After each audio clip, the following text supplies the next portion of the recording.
ನಿಮ್ಮ ಮನೆ ಬಾಗಿಲಿಗೆ ಫುಡ್ ಡೆಲಿವರಿ ಮತ್ತು ಗ್ರೋಸರಿಗಳನ್ನ ತಲುಪಿಸಬೇಕಾ ಅಥವಾ ನಿಮ್ಮ ಮನೆಯಿಂದ ಬೇರೆ ಸ್ಥಳಗಳಿಗೆ ವಸ್ತುಗಳನ್ನ ಕಳುಹಿಸಬೇಕಾ? ಚಿಂತೆ ಬಿಡಿ, ನಿಮಗಾಗಿ ಬಂದಿದೆ ಆಸ್ಕ್ ಲೋಕಲ್ ಡೆಲಿವರಿ ಆಪ್. ಯಾರು ಬೇಕಾದರೂ ಆಪ್ಗೆ ಸೇರ್ಪಡೆಯಾಗಬಹುದು.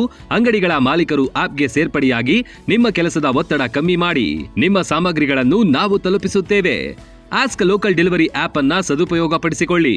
ಸ್ಟೋರ್ ಮಾಲೀಕರು, ಸಪ್ಲೈಯರ್ ಆಪ್ ಮತ್ತು ಸಾರ್ವಜನಿಕರು ಆಸ್ಕ್ ಡೆಲಿವರಿ ಆಪ್ ಅನ್ನ ಡೌನ್ಲೋಡ್ ಮಾಡಿಕೊಳ್ಳಿ. ಮಹಾಲಿಂಗಪುರ್, ಮುಧೋಳ ಮತ್ತು ಜಮಖಂಡಿ ಭಾಗದಲ್ಲಿ ಸರ್ವಿಸ್ ಲಭ್ಯ. ನಮ್ಮಲ್ಲಿ ಪಾರ್ಟ್ ಟೈಮ್ ಜಾಬ್ಗಳು ಕೂಡ ಲಭ್ಯವಿದೆ. ಆಸಕ್ತ ಯುವಕರಿಗೆ ಇದೊಂದು ಸದಾವಕಾಶ. Ask local delivery Facebook page ಮತ್ತು ಆಸ್ಕ್ ಲೋಕಲ್ ಡೆಲಿವರಿ ಇನ್ಸ್ಟಾಗ್ರಾಮ್ ಪೇಜ್ಗಳನ್ನ ಫಾಲೋ ಮಾಡಿ. ರನ್ ಟಿವಿ ನ್ಯೂಸ್ ವಿಡಿಯೋಸ್ ನೋಡಲು ಸಬ್ಸ್ಕ್ರೈಬ್ ಮಾಡಿ, ಬೆಲ್ ಐಕಾನ್ ಪ್ರೆಸ್ ಮಾಡಿ.